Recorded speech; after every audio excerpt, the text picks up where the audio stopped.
Birthdays are supposed to be celebrations, not funerals for 30-year marriages. Yet here I sat, staring at divorce papers wrapped in silver gift paper, complete with a gaudy bow on top. Frank always did have a twisted sense of humor.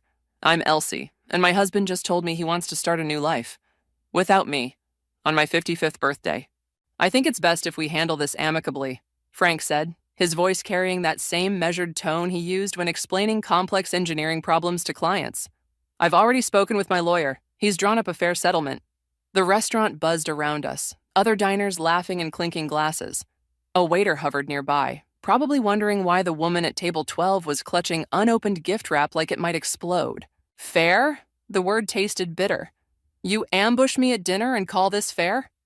Frank adjusted his collar, a nervous tic I'd noticed over 3 decades of marriage. I thought a public place would help keep things civil. Civil? I laughed, drawing stares from nearby tables. Like serving divorce papers for dessert? Lower your voice, Elsie. People are starting to stare. Let them. I pushed my chair back, the legs scraping against hardwood. 30 years, Frank. 30 years of cooking your meals, ironing your shirts, supporting your career. And this is how you thank me?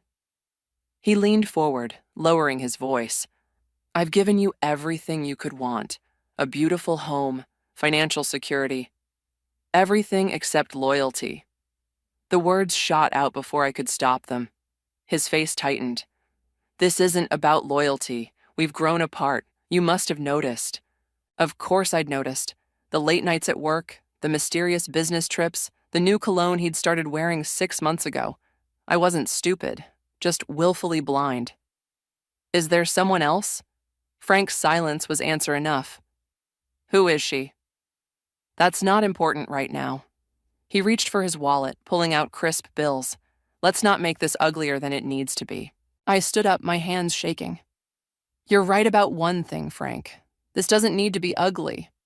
I picked up my water glass. It can be spectacular.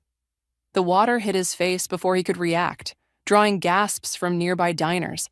As it dripped down his expensive shirt, I saw something I'd never seen before, fear in his eyes. Happy birthday to me, I said, dropping the empty glass on the table. And Frank, tell your lawyer to expect a call from mine. I walked out of that restaurant with my head high, leaving behind 3 decades of marriage and a very wet soon-to-be ex-husband. My phone buzzed in my purse, probably Megan calling to wish me happy birthday. Our daughter didn't know yet. Nobody did. In the parking lot, my composure cracked. Tears burned my eyes as I fumbled with my car keys, but I refused to let them fall. Frank wanted amicable. He should have thought of that before gift-wrapping my heartbreak. The divorce papers sat in my passenger seat, that ridiculous bow mocking me. I started the engine, my mind already racing with questions. Where would I live? What would I tell our friends? How would Megan react? But beneath the fear and hurt, something else stirred, something that felt dangerously like revenge. Frank thought he could discard me like yesterday's newspaper, start fresh with whoever she was. He thought I'd roll over, take his fair settlement, and disappear quietly. He was about to learn just how wrong he was. I pulled out of the parking lot, leaving behind the restaurant where my marriage ended. Ahead lay uncertainty, fear, and pain, but also possibility. And perhaps, just perhaps, the sweet taste of justice. Happy birthday to me, indeed. Megan's face twisted with rage as she paced my kitchen, her heels clicking against the tile like angry punctuation marks. He did what? I watched her from my seat at the counter, wondering how my daughter had grown into such a fierce defender. The divorce papers lay between us, that gaudy bow now crushed and forgotten. Your father thinks he's being generous, I said, tracing the rim of my coffee mug. He's offering me the house. The house you both own? How magnanimous of him.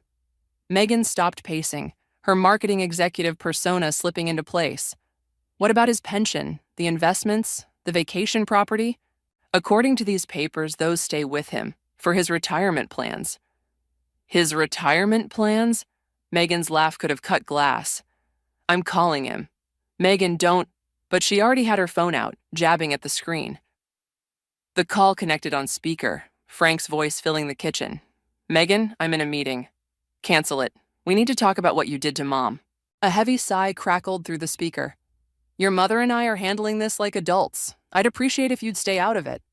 Stay out of it? Megan's knuckles whitened around the phone. You served her divorce papers on her birthday, in a restaurant. It was a controlled environment. It was cruel, Dad.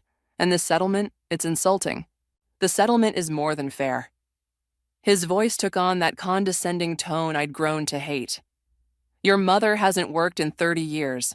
The house gives her security. The house gives you an easy out, Megan snapped. What about the money you've been moving around lately? Those new accounts Mom doesn't know about? The silence that followed was deafening. I straightened in my chair, watching my daughter's face carefully. What accounts? Lucas noticed some irregularities when he was helping you with your taxes last month, Megan said, her eyes locked on the phone. Want to explain those, Dad? Your husband had no right to go through my personal finances.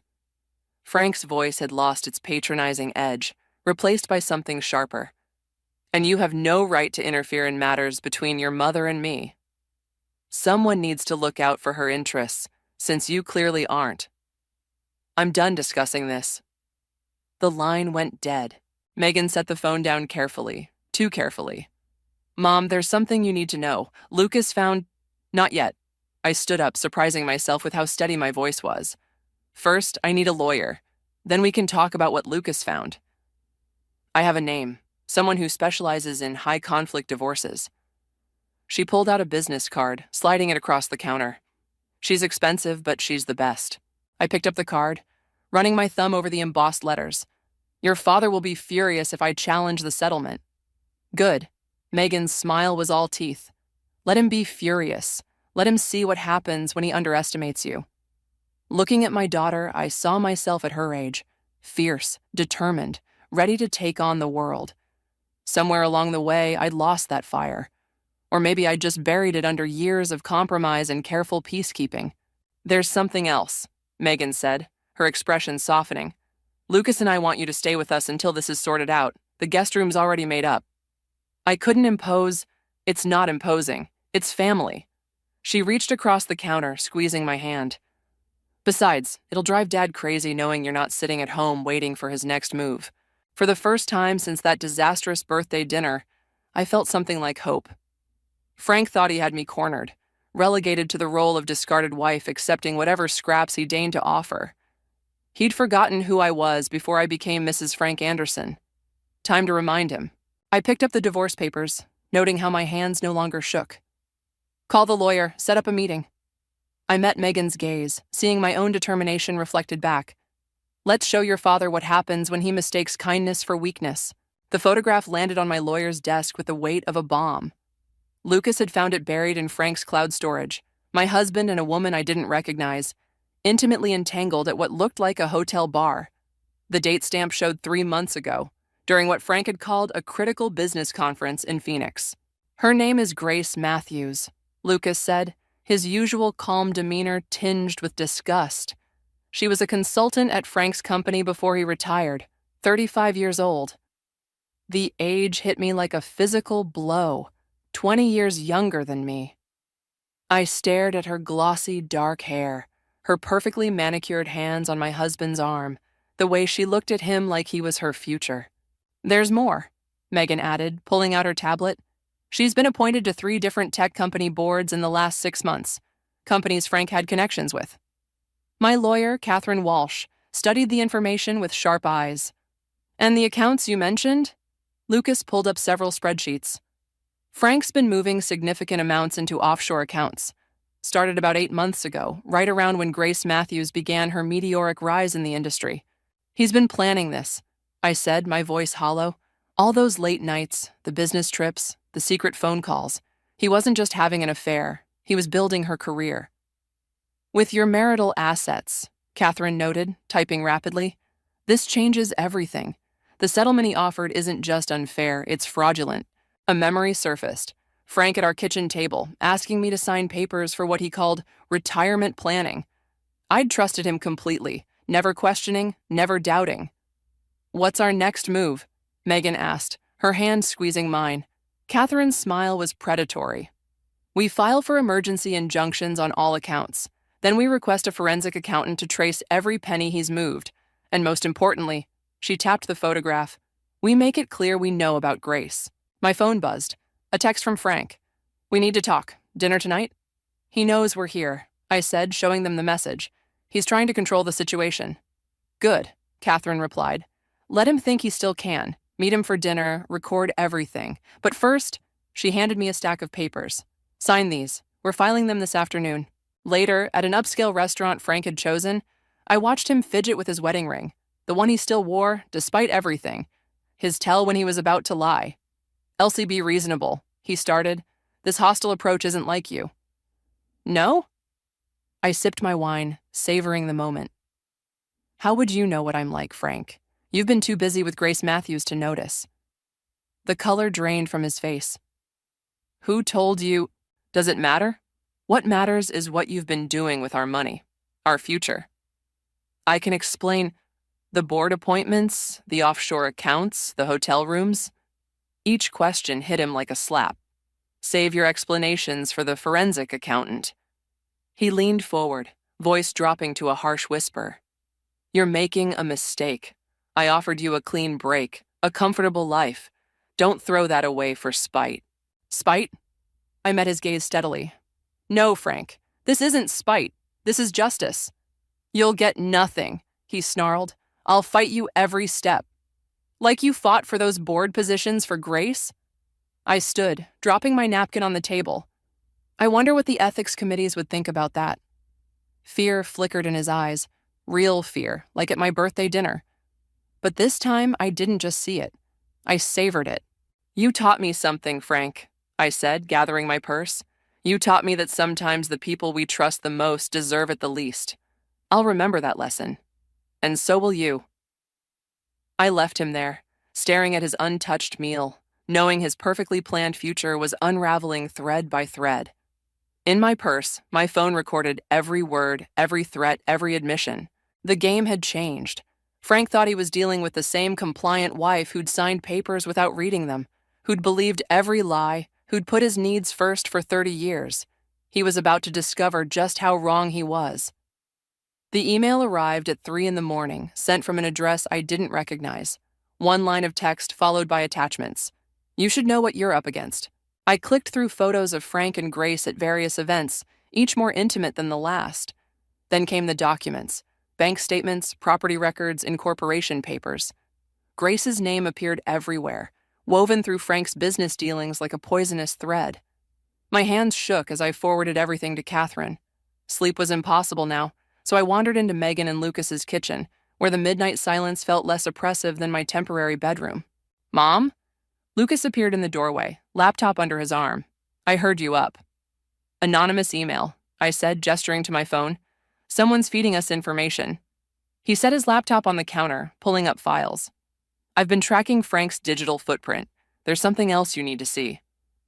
The screen showed a real estate listing, a modern penthouse downtown, purchased 3 months ago through a shell company. The kind of place Frank always claimed was wastefully extravagant. It gets worse, Lucas said quietly. Check the move-in date. Next week. The same week Frank had insisted we needed to finalize the divorce. He's been planning this for months, I whispered. Years, maybe. There's more, Lucas hesitated. The shell company? Grace is listed as co-owner. The kitchen suddenly felt too small. I grabbed my car keys. Mom, where are you going? To see my house, while it's still mine. Lucas grabbed his jacket. I'm coming with you. The drive was silent. Our family home emerged from the darkness, its familiar outline now seeming false, like a stage set hiding ugly truths. My key still worked. Inside, everything looked normal. Family photos, collected memories, 30 years of life together. But something was off. The study, I realized, heading upstairs. Frank's private space had always been off limits. His sanctuary for work, he'd called it. Now I knew better. The door was locked, but Lucas made quick work of it. Inside, Frank's usually immaculate desk was chaos. Papers everywhere, drawers left open. He's been here tonight, Lucas said, examining the mess. Looking for something specific. I started sorting through papers, muscle memory from years of organizing Frank's life taking over. Bank statements, investment records, a half-empty bottle of expensive scotch I'd never seen before. Then I found it. Buried under tax forms, a handwritten letter from Grace. Frank, everything's ready. The boards are secured, the accounts are clean. After the divorce, we'll have full control. She'll never know how long we've been planning this. All your careful grooming of me is about to pay off. The words blurred. I sat heavily in Frank's chair, the leather still warm from his recent presence. Mom? Lucas's voice seemed far away. He didn't just betray me, I said, my voice strange to my own ears. He used me. All those years I supported him, managed his life, helped him climb the corporate ladder. I was just a stepping stone. Lucas gathered the papers quickly, taking photos with his phone. This is evidence. Catherine can use this. No. I stood up, something cold and clear crystallizing in my chest. Not yet. Frank's looking for these papers for a reason. They're valuable to him. What are you thinking? I'm thinking it's time to stop playing defense. I picked up Frank's scotch bottle, studying it. He taught Grace everything she knows about business, but he taught me everything about him.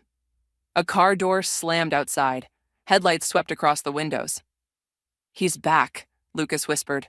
I grabbed the letters and key documents, leaving the rest scattered. Good. Let him wonder what's missing. Let him worry about what I know.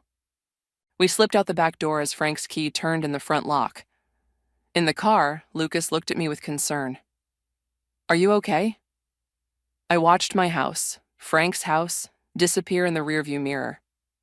No, but I will be. Because now I know exactly what kind of game we're playing, and for the first time, I was ready to play to win. The art studio smelled of turpentine and possibility. Megan had insisted I take these classes, claiming I needed something for myself. What she really meant was I needed somewhere to be that wasn't her guest room, obsessing over Frank's betrayal. Your strokes are too controlled, my instructor said, studying my canvas. Let go of the precision. Feel the emotion. Easier said than done. 30 years of measuring my words, controlling my reactions, being the perfect corporate wife, it becomes a habit. My phone buzzed. A text from an unknown number.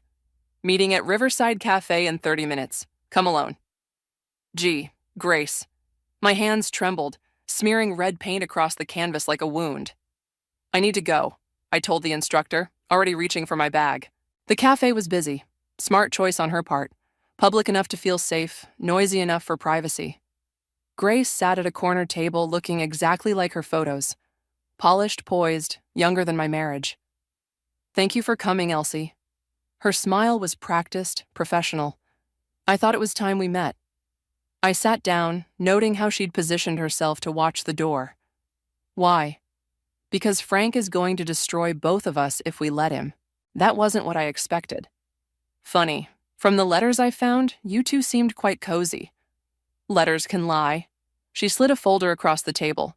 Like these board appointments he arranged for me. They come with strings, and evidence of securities fraud. I didn't touch the folder. Why tell me this? Because he's setting me up to take the fall.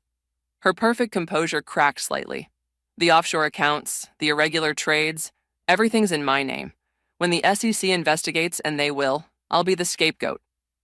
While Frank walks away clean, I finished, pieces clicking into place, with my money and your reputation.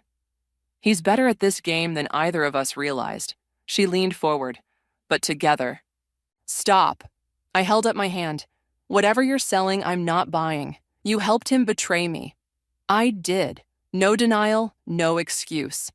And now I'm helping you destroy him. Take the folder, Elsie. Use it. My phone buzzed again. Frank this time. Where are you? We need to talk about the house papers. Grace's eyes flickered to the message. He's getting desperate. The SEC's starting their preliminary inquiry next week. I stood up, leaving the folder untouched. Handle your own mess. He'll win, she called after me. He always wins. Outside, the autumn air felt thick with possibilities. I called Catherine. Grace Matthews just tried to make a deal, I said when she answered. Something about SEC investigations and fraud evidence. Don't touch anything she offers, Catherine warned. It could be a trap. I know. I watched Grace through the cafe window, seeing not a manipulative homewrecker, but another of Frank's carefully positioned pawns. But what if we let her think I did? That evening, at my art class's open studio hours, I stood before a fresh canvas. The instructor's words echoed, "Let go of the precision. Feel the emotion." I thought of Frank's betrayal, of Grace's desperation, of 30 years reduced to legal documents and hidden accounts. My brush moved without conscious thought, spreading dark colors across white space. "Mom?" Megan's voice behind me. "That's intense." I stepped back, seeing my painting through her eyes, chaos and anger and pain made visible, not precise, not controlled, not safe. "Frank called me today," Megan said quietly. "He's worried about you. Says you're not thinking clearly." I laughed, harsh and genuine. He should be worried, but not about my clarity. My phone lit up with another message from Grace. "Time's running out. What's your answer?" I studied my painting, all that contained rage finally breaking free. Then I typed, "Meet me tomorrow, same place. Bring everything you have." "Mom?" Megan touched my arm. "What are you planning?" I picked up my brush again, adding one final streak of red across the canvas. "I'm done being a pawn, sweetheart. It's time to play like a queen." The paint looked like blood in the studio's harsh lights. Good, because one way or another, someone was going to bleed. The boardroom at Catherine's law office felt like a tomb. Frank sat across from me, Grace beside him, both wearing expressions of practiced concern. The SEC documents lay between us like landmines. "This is a mistake, Elsie," Frank said, his voice carrying that familiar patronizing tone. "You're letting emotion cloud your judgment." I studied the man I'd loved for 30 years, searching for any trace of the person I thought I knew. Emotion? Like the kind that made you forge my signature on those transfer documents? His facade cracked slightly. "That's a serious accusation." "Everything in these files is serious." I pushed the documents toward him. Securities fraud, money laundering, creative accounting that would make Bernie Madoff blush. Grace shifted uncomfortably. Frank's hand twitched toward hers, then stopped. The gesture wasn't lost on me. "You're still trying to protect her," I said quietly, "even now when she's helped me build this case against you." His head snapped toward Grace, who paled visibly. "What?" "Don't act surprised, Frank." My voice stayed steady, though my hands shook under the table. "Did you really think she'd take the fall for you? That she'd sacrifice herself for love? Grace?" His voice held a dangerous edge. She straightened, mask slipping into place. "It's business, Frank. You taught me that." The look he gave her could have frozen hell. Then he smiled, that same smile he'd worn when serving me divorce papers on my birthday. "Interesting play," he said, standing. "But you've overlooked something crucial." He pulled out his phone, tapped briefly, then set it on the table. "Check your email, Catherine." My lawyer frowned, opening her laptop. Her sharp intake of breath made my stomach drop. "What is it?" I asked. "He's filed a countersuit," Catherine said slowly, "alleging you knew about and approved all financial transactions, with documentation." "Impossible." "The renovation contracts," Frank cut in smoothly. "The charity board minutes. All those papers you signed without reading, trusting your loving husband to handle the details." His smile widened. "Your signature's on everything, darling. And unlike mine, they're all authentic." The room spun slightly. All those years of blind trust, of signing whatever he put in front of me, of playing the supportive wife. "You'll go down with me," I managed. "No, Elsie. I'll weather this storm with my young, naive protégé who was led astray by my manipulative, soon-to-be ex-wife." He gathered his papers carefully. "The board members know me. They'll believe what's easier to accept, that a bitter woman is seeking revenge, not that their trusted colleague orchestrated fraud." Grace sat frozen, her ambitious future crumbling visibly. "You're bluffing," I whispered. "Try me." He headed for the door, then paused. "Oh, and Elsie? The art studio called. They're concerned about your recent, aggressive works. Apparently, my worried calls about your mental state made quite an impression." The door closed behind him with terrible finality. "He's thought of everything," Grace said numbly. "He always does." Catherine was already typing frantically, damage control mode engaged, but I barely heard her strategy suggestions. All I could see was Frank's smile, the same one he'd worn at our wedding, at Megan's birth, at countless dinner parties where I'd played the perfect corporate wife. My phone buzzed. Megan asking how the meeting went. I couldn't answer. Couldn't tell her that her father had just outmaneuvered us all. Couldn't admit that 30 years of trust had become the weapon of my own destruction. "What do we do now?" Grace asked, looking as lost as I felt. I stood up, legs unsteady. "I need air." In the hallway, I caught my reflection in a window. Gray-streaked hair, lines earned from years of smiling at Frank's jokes, wearing Frank's choices, being Frank's wife. My phone buzzed again. A text from Frank. "The house papers need your signature by tomorrow. Let's not make this messier than it needs to be." I pressed my forehead against the cool glass, watching the city below continue its normal rhythm, unaware that my world was imploding. Then I straightened, remembering my latest painting, chaos and rage and something else, something that looked like freedom. Frank had thought of everything. Almost everything. The annual tech industry gala buzzed with artificial cheer, a perfect stage for what was about to unfold. I adjusted my black evening gown, the one Frank always said was too bold, and watched him work the room, Grace at his side like a trophy. Lucas appeared beside me, champagne in hand. The USB drive is planted in his laptop. Megan's got the presentation queued up. I checked my phone. One new message from Catherine.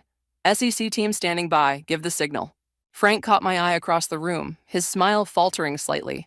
He excused himself from his group, making his way over. "Elsie, I didn't expect to see you here." "I'm still on the charity board, Frank. Remember? All those papers you had me sign?" His jaw tightened. "We should talk privately." "Actually," I gestured to the stage, "I believe you're about to give your retirement speech. Don't let me keep you." He studied my face, searching for tells he'd learned over 30 years. I gave him nothing. The chairman called Frank to the stage. Applause rippled through the room as he took his position behind the podium, Grace beaming from the front row. "Distinguished colleagues," he began, after 30 years in this industry. The presentation screen behind him flickered. His carefully prepared slides disappeared, replaced by financial documents, email exchanges, and photos. All the evidence we'd gathered, now displayed for his peers to see. Frank faltered mid-sentence, turning to look. His face went ash-white. "Keep going, Frank," I called out, loud enough for everyone to hear. "Tell them about your retirement plans, the offshore accounts, the manipulated board appointments, the fraud you plan to pin on your mistress." Grace stood up sharply, her perfect composure cracking. "You said you'd protect me." "He lies, Grace. That's what he does." I moved toward the stage. "He used my signatures to build his empire, used your ambition to create his scapegoat, and thought he could discard us both when it suited him." Security guards appeared at the doors. Not hotel security, but SEC agents. Frank saw them too. His hands gripped the podium. "This is a mistake," he announced to the shocked crowd. "My wife is unwell." "Your wife," I cut in, "has been working with federal investigators for weeks. Those signatures you relied on? Every document dated after your affair began is now evidence of coercion in a federal fraud investigation." The room erupted in whispers. Board members stepped back from Frank like he was contagious. Grace slipped toward the exit but found her path blocked by agents. "You can't prove anything," Frank hissed, but his voice shook. "Check your laptop, dear. The one you use for private trading. It's amazing what a forensic accountant can find with full access." His eyes widened. Finally, he understood.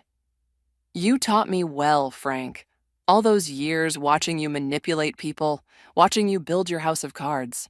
I smiled, his smile, the one he'd worn while serving me divorce papers. "I learned." The SEC agents moved in. Grace was already in tears, spilling everything to save herself.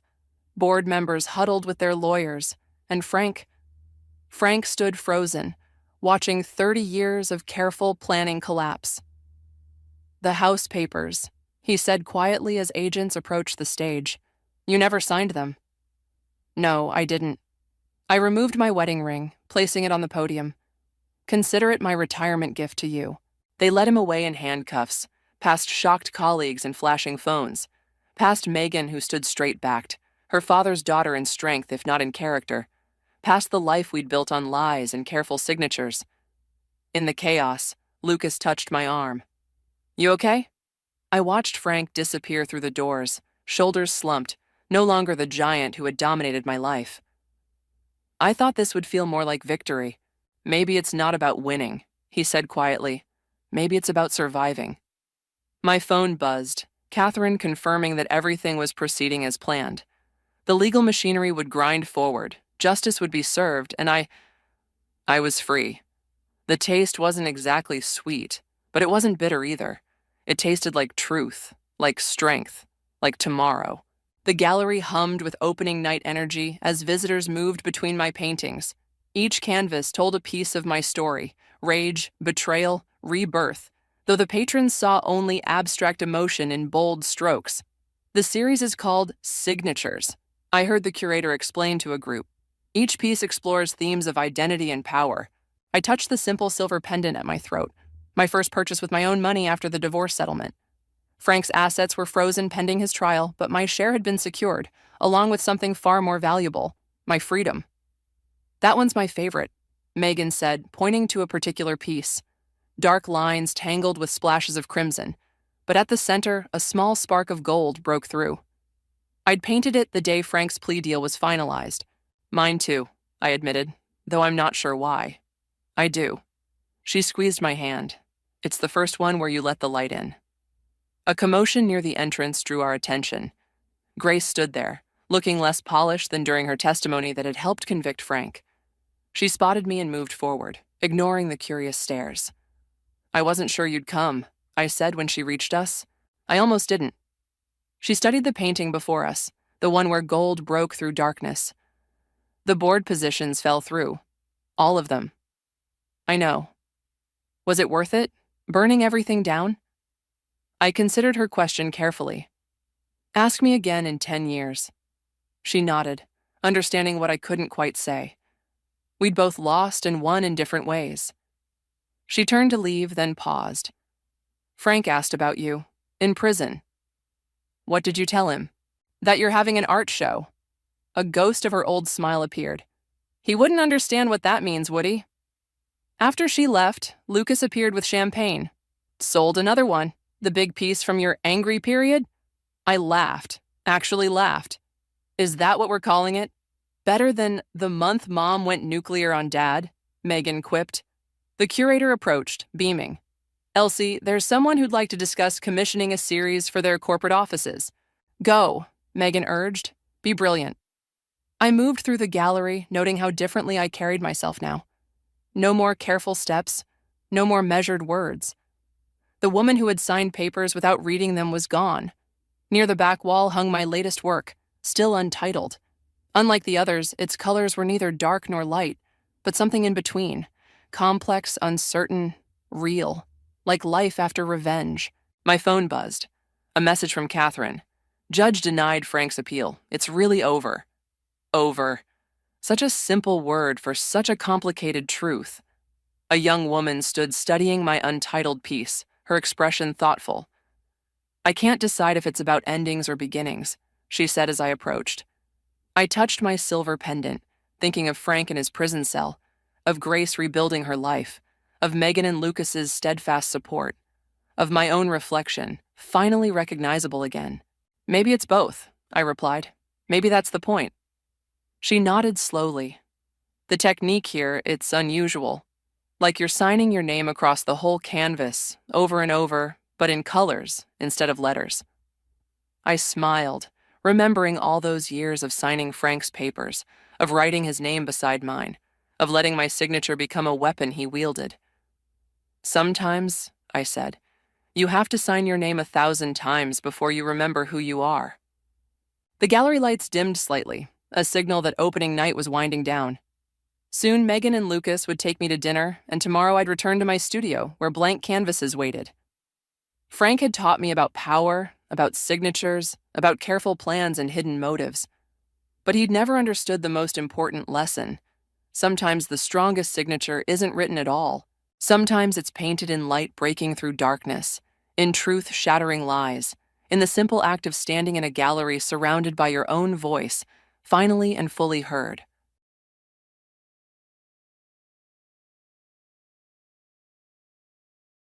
I am Hillary, a 29-year-old.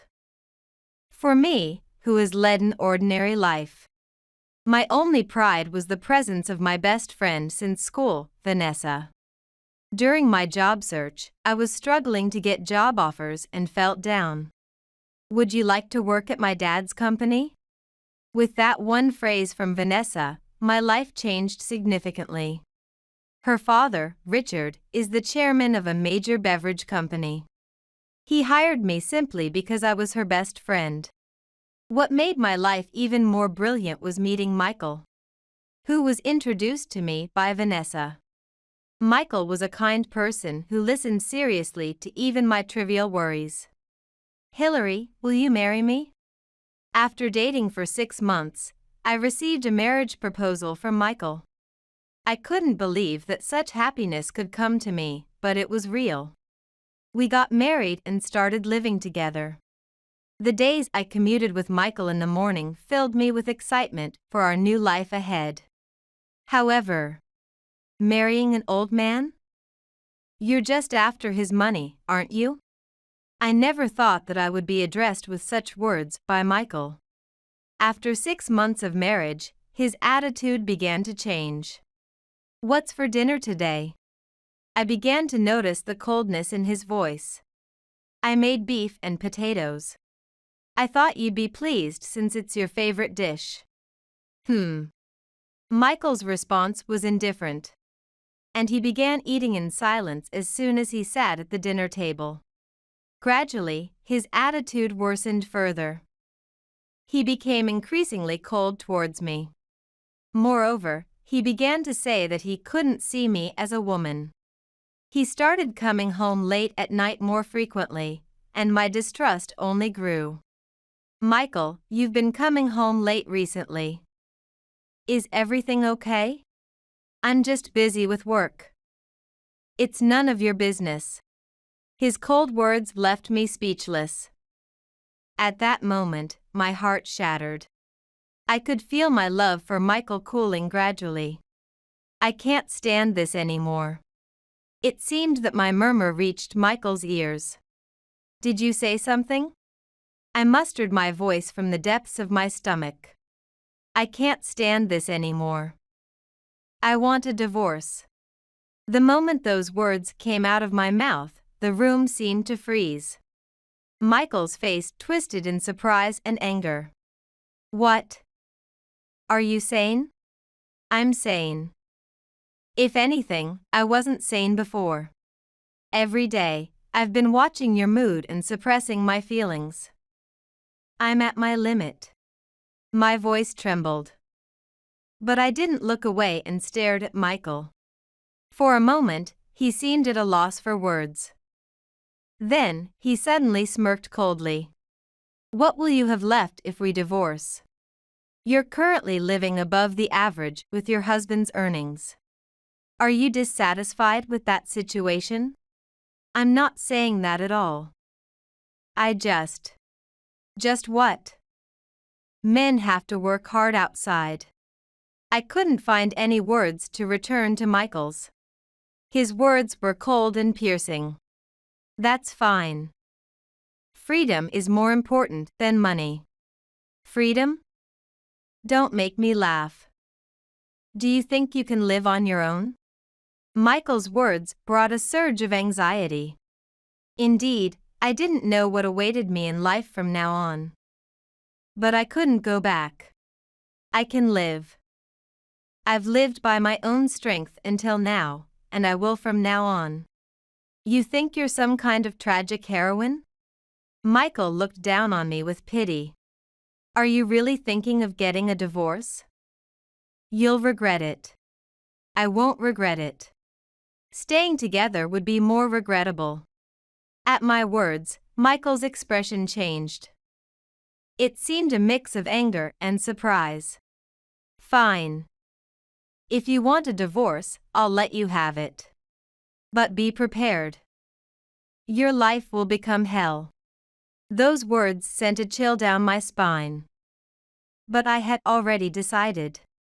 That's fine. My current life is hell. Michael started to say something but left the room without uttering a word. The door closed violently. Left alone in the room, I sat huddled up.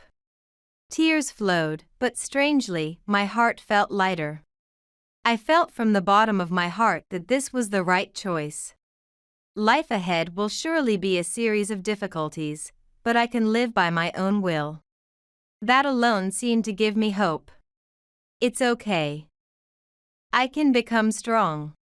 I reassured myself as I resolved to take a step toward a new life. A month after the divorce from Michael, I began a new life at my parents' house. Waking up in the morning, I opened my eyes in my old room. The morning sun, streaming through the window, seemed to bless my new life. After the divorce, I strangely felt at ease. Every day, I no longer had to guess someone's mood and felt the joy of living as myself. During this time, a new encounter came my way. One day, a colleague, George, spoke to me with concern. "Hillary, I heard you recently got divorced. Are you okay?" George's kind voice surprised me a bit. Since joining the company, we have been colleagues and comrades, always striving to outdo each other. Thank you, George. I've been going through a lot. Is that so? How about a change of pace and going out for a drink together? I nodded to his invitation. When we arrived at the pub, George listened quietly to my story. It had been really tough after the divorce. Living at my parents' house had stabilized my mood. George smiled kindly at my words. That's good to hear. I'm glad to see you happy, Hillary. His words warmed my heart. Thank you, George, for listening. I'm always here to talk. I felt my cheeks warm slightly at his words. After that, George and I started to interact more outside of work. One day, George confided his own worries to me. Actually, I've been having some troubles too. What? You, George? I was surprised, and he smiled shyly. Yes. Actually, my father is the chairman of the company. I couldn't hide my surprise. I had never imagined that George was the son of such a big company's chairman. But please don't tell anyone. I want to be recognized for my own abilities. I nodded at his serious expression. Of course, I won't tell anyone. But that must be a lot of pressure, right? Yes, it is. Sometimes I feel suffocated trying to meet my father's expectations. I understood George's suffering. I remembered the pressure I had felt during my marriage with Michael. George, I've felt similar feelings. So, I think I understand. George looked a bit surprised at my words, but soon smiled kindly. Thank you, Hillary. It really helped to have you around. From then on, we began to consult each other about our troubles. George became more than just a colleague. He became a support for my heart. Gradually, George and I grew closer. Every time I encountered his kindness and seriousness, I felt my feelings for him deepening. One day, George asked me out on a date. Hillary, would you like to go out with me this weekend? A date? I asked, surprised. George nodded shyly, saying, yes, a date. What do you think? My heart raced at his words. Of course, I'll go. That weekend, we watched a movie and enjoyed a meal at a nice restaurant. The time I spent with him was truly happy, and my heart felt warm. I really enjoyed today, Hillary. Me too, George. Thank you. On the way home, George gently took my hand. His warmth further warmed my heart. Hillary, I love you. His words filled me with surprise and joy. I love you too, George. As we confirmed our feelings for each other, we naturally kissed. At that moment, all my worries disappeared, and I was filled with happiness. After 6 months of dating, we continued to deepen our understanding of each other. George's kindness, his seriousness, and sharing his worries all made our bond stronger. Then, one day, George proposed to me. We got married without any problems and started a new life together. Being with George made me truly feel happy. Thank you, George. Let's keep working hard together. Yes, Hillary. We'll always be together. We held hands and began walking towards our future.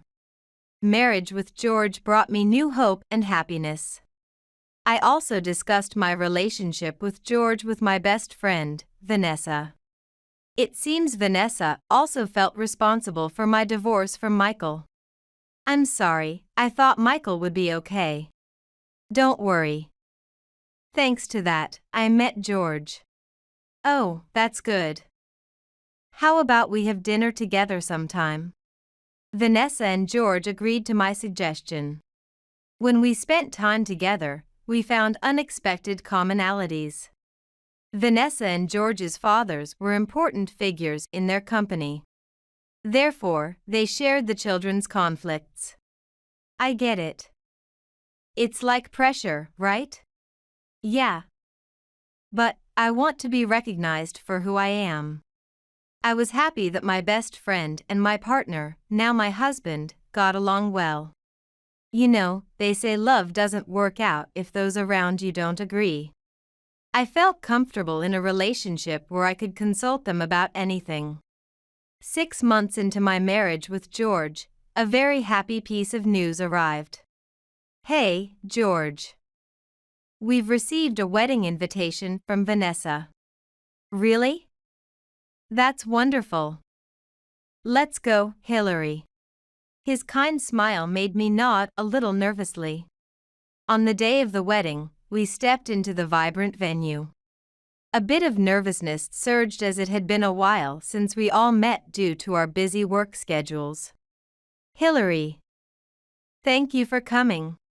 Vanessa ran up to me happily. Behind her was a familiar face. Hillary, long time no see. Vanessa's father, Richard, is the man who helped me with my job search. Richard, it's been a while. Thank you for your help during my job search. Don't mention it, it was all thanks to your own abilities, Hillary. And Richard's words were interrupted because someone else approached. Hey, Richard. Long time no see. Surprisingly, it was George's father, who is the chairman of my company. As I explained earlier, Richard and George's father have been comrades since the old days. Nice to meet you again, Hillary. Please take good care of my son. I responded with a smile, albeit feeling a bit overwhelmed, to George's father's words. From there, the three of us engaged in light conversation. We celebrated Vanessa's wedding and reminisced about old times. There was a happy atmosphere. However, that happiness did not last long. Hey, if it isn't Hillary. A familiar voice made my body freeze. When I turned around, there stood Michael. Michael. Well, marrying an old man? You're just after his money, aren't you? I was at a loss for words. It seemed Michael misunderstood that I had remarried Richard. What are you talking about? I am. That's fine. I'm producing results at work. You must regret your divorce, right? To think you'd marry an old man for his inheritance, you sure have changed your taste. Michael's provocative attitude angered me. However, this was a wedding venue. I couldn't raise my voice. Michael, that's all in the past. I am. Hey, old man. I work at a well-known beverage company. You know that, right? Michael started to take a confrontational stance towards Richard. Michael works at a fairly large company and seemed to want to flaunt his position. But then it happened. What? Who do you think this couple is? Tony exclaimed in a panic. Huh? Michael's expression froze. This man is the chairman of a major beverage company. The color drained from Michael's face. The beverage company I work for, mentioned by a guest from the groom's side, far surpasses the size of the company Michael works for. No way. Michael's voice trembled. That was when, as if to save me, George appeared from behind. Michael. George said quietly, yet forcefully. Hillary is my wife. Whatever her past, I will protect her now. George's words warmed my heart. Michael. Now Richard spoke up. Your company and ours have had dealings, haven't we? Unfortunately, as of today, those dealings will end. Huh? Wait, please. Michael was flustered. Just kidding. Was that not a business joke? Really, don't young people understand a business joke these days? Richard laughed as if teasing Michael. A joke, huh? That's a relief. The workplace you work at has been an important business partner I've worked with for many years. There's no way I could actually terminate a contract with such a workplace. Richard's words visibly relieved Michael. But Richard took a deep breath. I can't guarantee your future. Do you understand what that means? Excuse me? If you don't understand, let me tell you. You're fired. Such language towards the chairman of a major business partner, how appropriate is that? George was trembling with tension. I'm very sorry. Having an employee like you is a nuisance to us. I'll inform your company later. You're to be dismissed for misconduct. Dismissed for misconduct, that's too much. I just misunderstood. Misunderstanding, huh? Then, let's consider your dismissal my misunderstanding. Richard had already turned his back. Please wait, I'm truly sorry. Michael repeatedly apologized. Michael. Richard's low voice echoed through the area. A businessman sometimes has to be stubborn. Your dismissal is unavoidable. Because I am stubborn. Come on, Hillary, George. The ceremony is about to start. At Richard's words, we nodded. Leaving Michael behind, we headed to the ceremony hall. Watching Vanessa's happy figure, I savored my own happiness. Holding George's warm hand, I felt hopeful about the life ahead. The past with Michael was indeed painful. But it was overcoming that which made my present happiness possible. Thinking this, my heart strangely lightened. Hillary, are you okay? George asked with concern. Yes, I'm fine. In fact, I'm very happy. At my words, George smiled kindly. At that moment, I was certain. The past was just that, the past. From now on, I would build a new future with George. However, the day after Vanessa's wedding, an incident occurred. The day after Vanessa's wedding, I was enjoying a peaceful day off. George and I were planning to watch the continuation of last night's drama. As I relaxed in the living room, suddenly, there was a loud knock on the door. Who could it be? I wondered, tilting my head. George peeked out from the kitchen. I'll get it. As George was heading to the door, another fierce knock sounded. When he opened the door, an unexpected person was standing there. You. George's voice made me stand up in surprise. Michael was panting and his face was red as if he had been running. You guys really did it now. Michael yelled. George responded calmly. Michael, please calm down.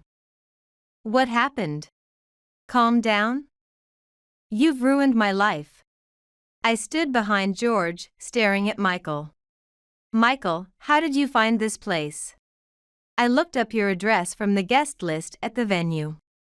I can't just sit back and accept what you've done to me. George said calmly. You've illegally obtained personal information.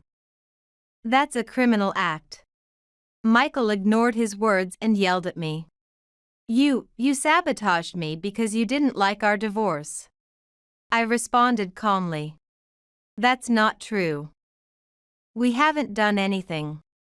Lies. You must have said something to the chairman. George continued to handle the situation calmly. Michael, your actions are the cause. We haven't done anything. However, Michael wasn't listening. Because of you, I'm being punished. Show some sincerity. I looked at Michael sympathetically. That might be difficult, but we don't know anything about it. Michael's anger intensified. I don't want your sympathy. And this George guy, does he really care about you, Hillary? George furrowed his brows. What do you mean? I saw you. You were walking with another woman. George answered calmly. That's a misunderstanding. I haven't been out with any woman other than Hillary. I agreed. George wouldn't do such a thing. I believe him. Michael grew even more furious. Are you still lying? After ruining my life, you dare to look happy. George said firmly. Michael, please leave. If you stay here any longer, we'll have to call the police. Michael flinched for a moment but quickly regained his anger. The police? Are you really going to go that far? I said kindly. Michael, please leave. Staying here won't change anything. Michael gritted his teeth and glared at us. You guys are a plague. Damn you. George had been silently listening to Michael's words, but gradually his expression hardened. Especially when he heard the words insulting me. I could see the flames of anger in George's eyes. That was when George suddenly took out his smartphone from his pocket. Michael looked puzzled by his action. Michael, I've reached my limit with your behavior. George's voice was cold and quiet. What's that smartphone for? Michael seemed a bit uneasy as he asked. George manipulated the screen and pressed the play button. Then, Michael's shouting voice from earlier started playing. This is. The color drained from Michael's face. The moment you appeared at the door, I had been recording this conversation. George explained calmly. I was surprised and looked at George. I hadn't thought he had anticipated things this far. Why would you do that? Michael's voice trembled. Because I anticipated your actions. And my prediction was correct. George answered plainly. Michael was at a loss for words, his mouth opening and closing. Michael, please listen. George continued with a serious expression. This recording contains evidence of threats against us. Misuse of personal information, and insults towards Hillary. So, what about it? Michael blustered, his voice clearly shaky. I intend to hand this recording over to the company chairman.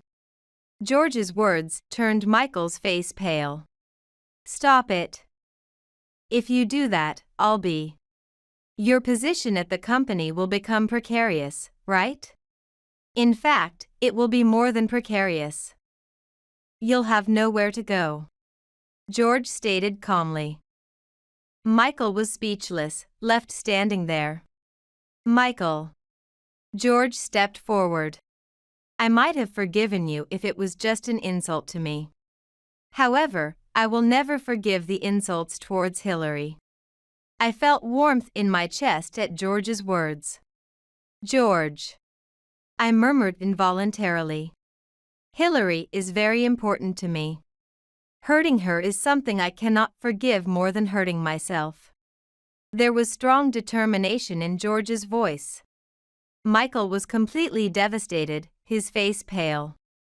"Please, delete that recording," Michael pleaded with a trembling voice.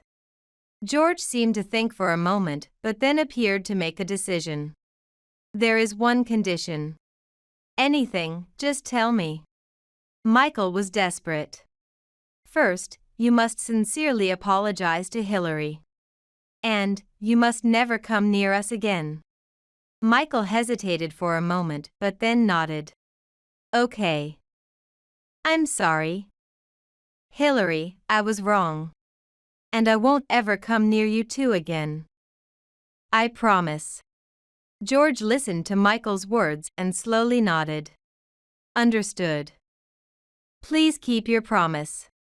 If you break this promise, I will immediately call the police." Michael seemed startled by the mention of the police. "Okay, understood. You'll delete the recording, right?" At Michael's words, George smirked.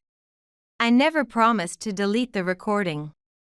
This evidence will be handed over to the chairman." "Why are you doing this? That's not what you promised. Don't you understand what you've done? You were disrespectful to the chairman. It doesn't matter whether the chairman is my father or not. Such language is unacceptable towards a business partner." "I didn't know that." Being unaware doesn't solve everything. As a professional, you should know that, shouldn't you? Michael had nothing to say in response to George's words. Furthermore, the theft of personal information, threats, and insults. "As for your punishment, I cannot say anything. But please take the consequences seriously. Everything is the result of your own actions. The cause lies within you." At George's words, Michael collapsed to his knees. "Please leave immediately. Otherwise, I will call the police." "Michael, please go home. Staying here won't change anything." Michael gritted his teeth and glared at us. "Damn it, it's all because of you," George said calmly. "Michael, your life is for you to decide. Blaming us won't change anything." Michael started to say something but choked up. Then, suddenly, tears welled up in his eyes. Why are you guys the only ones happy?" I said sympathetically. "Michael, happiness is something you have to seize for yourself. Hating us won't change anything." Michael glared at us one last time and said, "Remember this," before he left. When the door closed, George and I let out a deep sigh. "Are you okay?" George placed his hand on my shoulder. "Yes, I'm okay. I'm really glad you're here, George." George smiled gently. "We haven't done anything wrong. He will realize that eventually." I nodded. "That's true. But I'm a bit worried about him." "Me too. But, his life is for him to decide." We looked at each other and hugged quietly. Michael's visit was unexpected, but it seemed to strengthen our bond. Now, let's watch the continuation of last night's drama. That's right. I had completely forgotten. We held hands and headed to the living room. Overcoming this trial seemed to deepen our love. A few days after the wedding, Michael received an urgent summons from his boss at the company. Unable to suppress his anxiety, he headed to the conference room. When he opened the door, not only his boss but also the president and directors, including the chairman, awaited him with stern expressions. "What have you done?" Suddenly, the boss's roar echoed through the conference room. Michael tried to explain with a trembling voice, but his excuses were futile. Silence. "What were you thinking? Our transactions were about to be abruptly terminated because of you. You took our company for granted." The president interrogated him harshly. "I hear you were rude to the chairman of a business partner at the wedding venue?" Michael turned pale and tried desperately to explain. No, that wasn't my intention. I don't want to hear excuses. Furthermore, you threatened and insulted the chairman's son and his wife. Plus, you stole personal information from the venue. These are serious criminal acts that affect our company's reputation. Your thoughtless actions almost caused substantial damage to our company. The chairman's voice filled with anger, and Michael was completely lost for words. Dismissed for misconduct.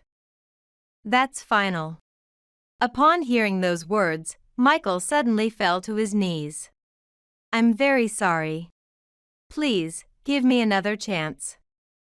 He began to plead tearfully. However, the director's cold gazes did not change. Michael's demeanor was completely different from when he had been arrogant towards me.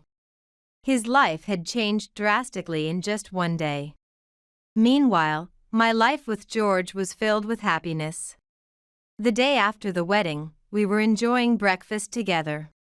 George, what shall we do today? The weather is nice, how about we go for a walk? I nodded with a big smile at George's suggestion. We held hands and headed to a nearby park. In the park, children's laughter filled the air, and flowers bloomed beautifully. George, look. That flower is beautiful. Indeed. Your smile is just as beautiful. Blushing, I smiled at George's words. Then, we sat on a bench and enjoyed a leisurely time. George, I'm really happy. I'm so glad to be with you. Me too, Hillary. Every day becomes special because I'm with you. I rested my head on George's shoulder. There was an unspoken flow of love and trust between us. In the afternoon, we enjoyed cooking together. George handled the knife while I prepared the ingredients. Laughter never ceased in the kitchen. George, that's not how you cut it. Like this. Thank you, Hillary. I'm still learning how to cook. We laughed together. When dinner was ready, we sat down facing each other. Let's eat. Looks delicious. As we enjoyed the meal, we discussed our future dreams and plans. The painful memories of the past had faded from my mind. Now, I was only looking at a happy future with George. In the evening, we sat on the sofa and enjoyed a movie. George held me gently, and I felt a profound sense of peace wrapped in his warmth. George, thank you. Really, thank you. Hillary, thank you too. Being with you is my greatest happiness. With tears in my eyes, I smiled. Our love for each other would continue to grow. A blissful everyday life enveloped us both.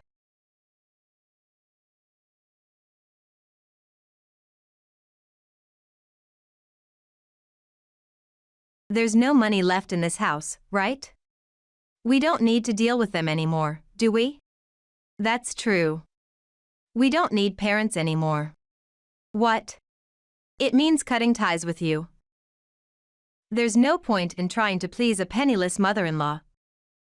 You try to mooch off us just because you're broke, and even though you don't have a penny, you say we should take care of you. It's a hassle, so I want to cut ties now. I understand your thoughts. So, the inheritance for you is that $30,000, and that's the severance money for cutting parent-child ties, right? Yeah, that's fine. After the husband passed away, the eldest son and his wife showed their true nature. They vented their frustration about the failed plans by confronting me with a declaration of estrangement.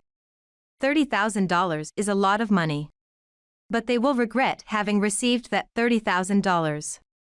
2 years after my husband passed away, I was sitting on a park bench eating bread. The peaceful moment was abruptly interrupted by a familiar voice. Isn't that Mother? Huh? It's true. Look. She's making a tired face, feeding pigeons in the park. No, I'm not feeding the pigeons. That's true. We took all the money, so of course, you'd become homeless. How's the homeless life? Anger had long passed, and I was already too dumbfounded to say anything. I sighed quietly and resumed my lunch. Mom, why are you ignoring me? Oh, we've cut ties, so maybe it's bad to call you Mom now. How about we call you Homeless Granny then? That's a good one. Homeless Granny. The eldest son and his wife, seeing that I remained silent, said whatever they wanted. After I finished eating my bread, I decided to tell them the truth. You keep saying homeless, homeless, but who are you talking about? You, homeless granny. I'm not homeless. I live over there now. What? I pointed to a building and explained the truth to the eldest son and his wife. Huh? Surprised by the truth, the son and his wife regretted it too late. I am Diane. I am a 60-year-old homemaker. My husband, Richard, is 67 years old and still working. About 20 years ago, he quit the company he was working for and founded an IT company.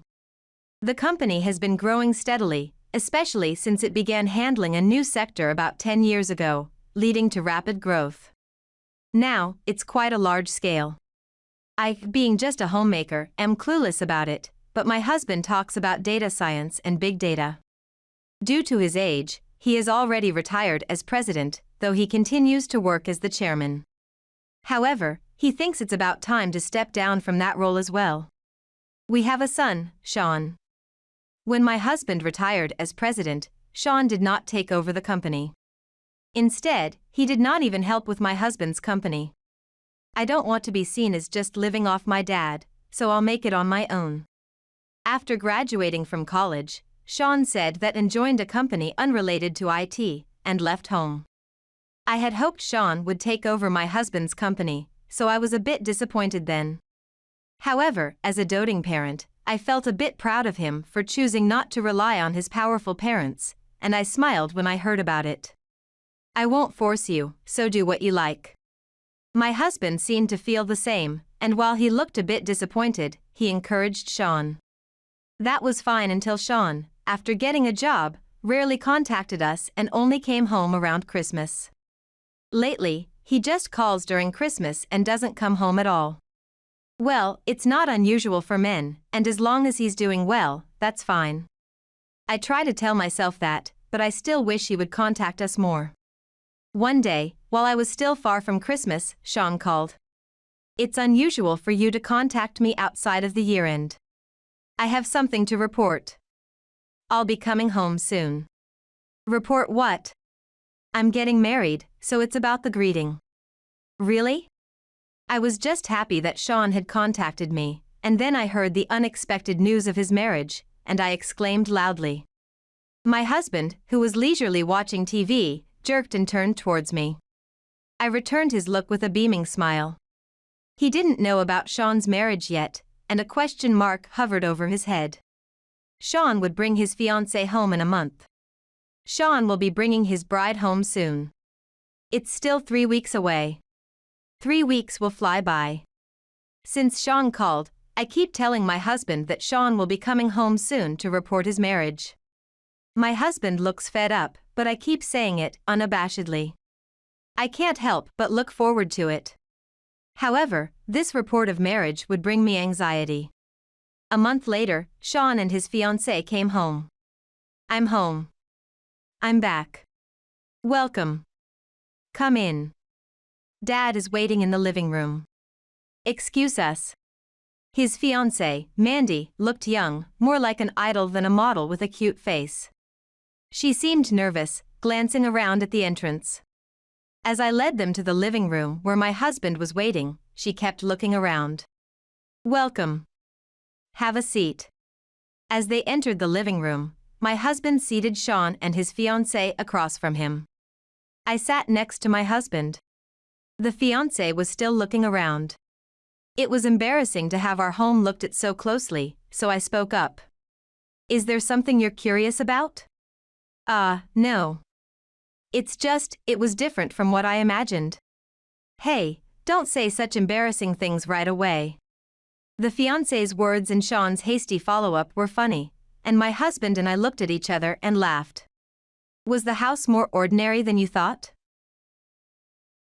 No, that's not it. Don't worry about it. We aren't very materialistic. So even though my husband runs a big company, our house is average size, and we don't deck ourselves out in designer brands or eat extravagant meals every day. I see. I'm sorry for saying something strange all of a sudden.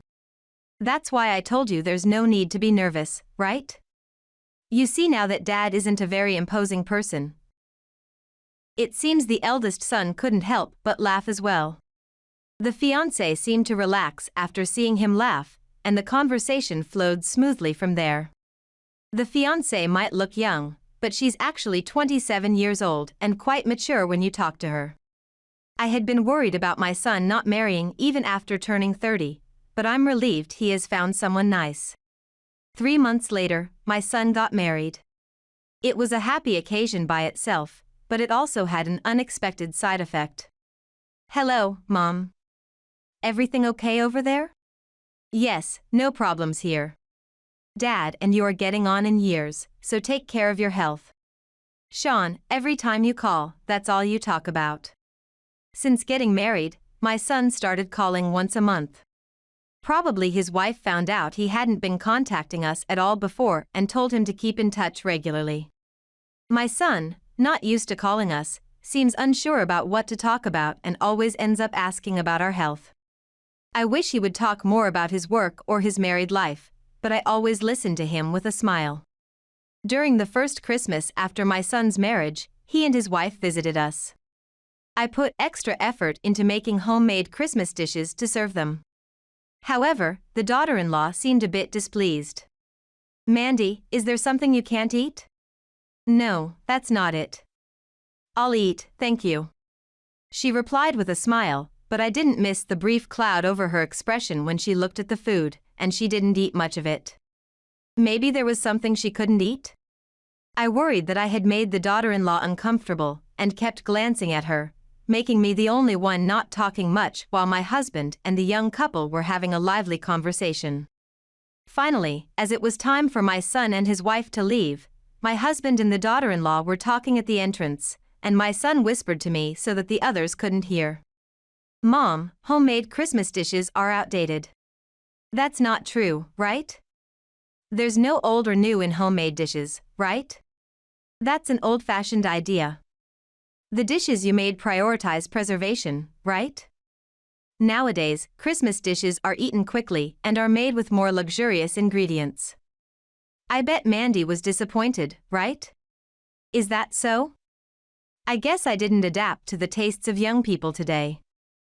I'm sorry. While times may change, I think there's no need to apologize for making Christmas dishes. However, overly concerned about the impression I made on my daughter-in-law, I ended up apologizing to my son in a whisper. After the small Christmas dish incident, the once-monthly calls became once every 2 months, then every 3 months. I felt down, thinking I had upset the daughter-in-law with the Christmas dishes. Seeing me like this, my husband reassured me kindly. There's no way she'd get upset over something like Christmas dishes, right? She must be busy with work. Or maybe trying to keep up monthly calls was too hard? It was a high hurdle, considering he hardly ever contacted us before. Even if it's once every 3 months, it's good that he contacts us at all. His words cheered me up a bit. However, I couldn't fully recover, and a nagging negative feeling remained in my heart. It seemed like this negative feeling in my heart had the power to attract bad things. Half a year later, my husband fell ill. This means I definitely can't work anymore. It's a good chance for me to retire. Lying in the hospital bed, my husband was happy he no longer had to work. But after 30 years of marriage, I could tell. He was frustrated that he had to retire suddenly due to illness, not by his own choice. His laughter, trying not to worry me, stung my heart. Naturally, I had informed my son that his father had collapsed. Huh? Dad collapsed? I'll come to see him sometime. My son's response over the phone was indifferent. My husband's condition worsened gradually, and yet my son and his wife never visited him in the hospital. Eventually, even the once every 3 months calls stopped, and after my husband collapsed, they no longer came home even for the Christmas. As time passed, 3 years later, my husband passed away. So, Dad finally did. Well, he was over 70 and had made his company successful, so he probably was satisfied with his life, right? Even when I told my son over the phone that his father had passed away, his reaction was indifferent. Although he showed up at the funeral, he didn't help out, and as soon as the formalities were over, he and his wife hurried back. Remembering them laughing as they got into the car, the sadness of my husband's absence was blown away, and I felt anger. However, this anger was fleeting, and soon I was overwhelmed by sadness. There were many things to take care of, like paperwork and cleaning up, but things didn't proceed as I hoped. About a month after my husband passed away, I finally started feeling a bit better. It seems that time heals most things. However, just as I was regaining my strength, a problem occurred that seemed to drain my energy. One morning, while I was doing laundry, the doorbell rang. "Mom, open up." When I checked the monitor on the intercom, my son and his wife were standing there. Despite it not being Christmas or any special occasion, I felt puzzled by their sudden visit but headed to the front door. "Dad's workroom is this way." "Wait a minute." As I opened the door, my son and his wife rushed into the house without greeting and headed straight for the room my husband had used for work. Left behind in the entrance for a moment, I hurried after them. "Where is it?" "I think it's in one of these drawers around here." The door to my husband's workroom was left open, and I could hear my son and his wife's conversation and the sound of them rummaging through drawers. "Hey, what are you doing?" They stopped opening drawers and turned to face me. I had an inkling of what was happening, but I was praying it wasn't true. "It's about time to talk about the inheritance, right?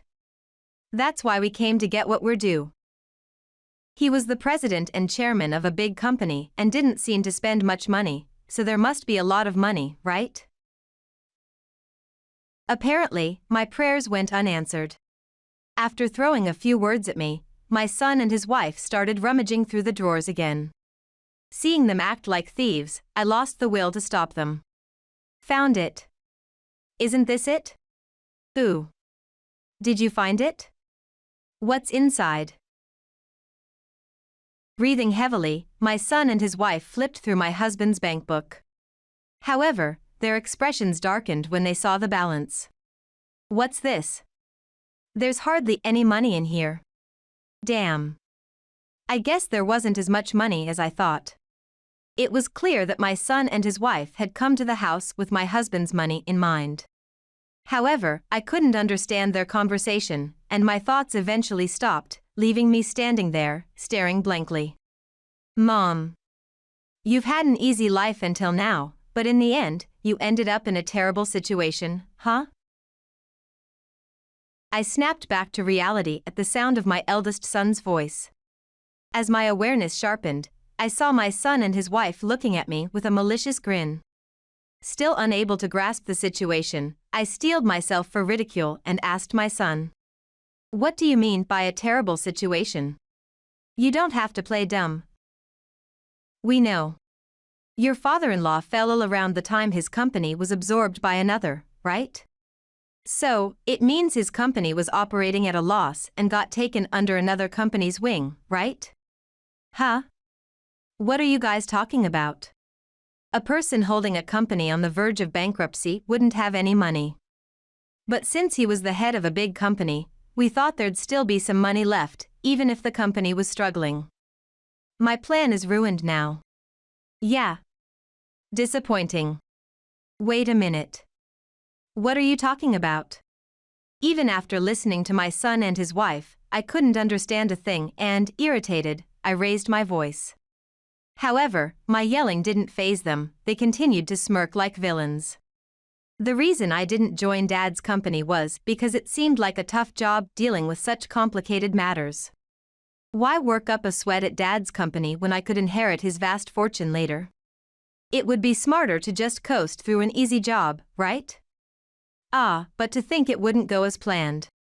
At first, I thought it'd be best to stay on your father-in-law's good side, so I was nice and made sure Sean kept in touch, even enduring that awful homemade Christmas dish. You ended that once you clearly understood that your father-in-law wasn't a strict person, right?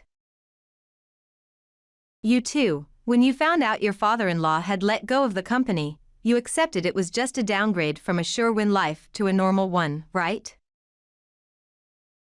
I might have given up, but you'd still expect to have about $100,000 saved up, right? Look at this bank book. There's only $30,000 in it. I guess it takes money to shut down a company? Well, we should be grateful for even this $30,000. As my son and his wife kept blabbering whatever they liked, my anger was about to explode. Yet, I clenched my teeth and pushed down the words rising in my throat. Mother, what's up? Your face is all red. Right, since there's no money left in this house, we don't need to deal with you anymore, right? That's right. I don't need a parent who ruins my plans. Huh? It means we're cutting ties with you. There's no money left in this house, right? There's no point in trying to please a penniless mother-in-law. It's a hassle to be asked for money or to take care of someone who doesn't have a single penny. We want to cut ties now. I understand your thoughts. So, your inheritance is that $30,000, and that's the severance money for cutting parent-child ties, right? I can keep the rest, right? Yeah, that's fine. We don't need this house anyway, and we'd be troubled if you tried to push debts on us. We're satisfied with just this $30,000. Like at my husband's funeral, my son and his wife left laughing. I didn't want to give them even $30,000 if I could help it. $30,000 is a lot of money. But they will regret receiving that $30,000 later. 2 years after my husband passed away. I had some errands in town and was wandering a bit. Moving around at over 65 years old is quite challenging. Tired, I decided to rest on a park bench. I sat down with a grunt and took out the bread I bought at the supermarket for a simple lunch. As I bit into my bread, pigeons gathered around. Watching the pigeons, I felt peaceful. Indeed, they are a symbol of peace. However, this peaceful atmosphere was quickly disrupted by a familiar voice. Isn't that you, Mother? Huh? It's true. Look. She's making a tired face, feeding pigeons in the park. No, I'm not feeding the pigeons. That's true. As usual, you don't spend much on appearances, huh? Oh, maybe you have no money to spend. We took all the money, so of course, you'd become homeless. How's the homeless life? As usual, my son and his wife aren't listening to me at all. Anger has long passed, and I'm already too dumbfounded to say anything. I sigh quietly and resume my lunch. Mom, why are you ignoring me? Ah, we've cut ties, so maybe it's bad to call your mom now. How about we call you Homeless Granny then? That's a good one. Homeless Granny. My son and his wife, taking advantage of my silence, say whatever they want and laugh. I've finished my bread, so it's about time to tell them the truth. You too, you've been saying homeless, homeless, but who are you talking about? You, Homeless Granny. I'm not homeless. I live over there now. What? I point to a building. My son and his wife slowly turn their gaze in the direction I'm pointing. What I pointed at appears small and distant, but is a prestigious high-rise condo.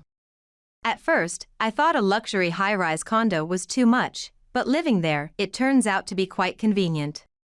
That high-rise condo has rooms adapted for the elderly, and I live there.